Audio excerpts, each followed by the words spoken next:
C'est donc officiel, la flamme olympique fera étape en Normandie. Mais à quel prix?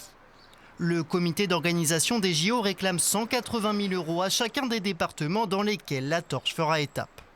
Une somme très élevée, dans un contexte où le budget des collectivités est toujours plus serré, mais l'Eure et la Seine-Maritime ont dit oui. À Rouen, par exemple, la résolution a même été votée à l'unanimité par les conseillers départementaux. 180 000 € dans la flamme olympique plutôt qu'ailleurs, les élus assument.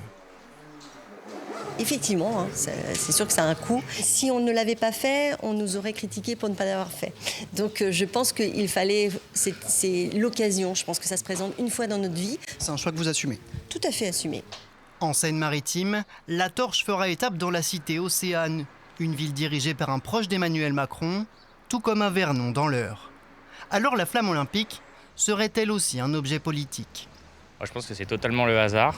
À mon avis, sur les 64 territoires qui vont voir la flamme passer dans un an, je doute que ce soit tous de la même couleur qu'Emmanuel Macron. Donc le sujet n'est pas politique, il est sportif. Ici, le maire assure qu'il mettra les moyens financiers nécessaires, notamment pour sécuriser l'événement.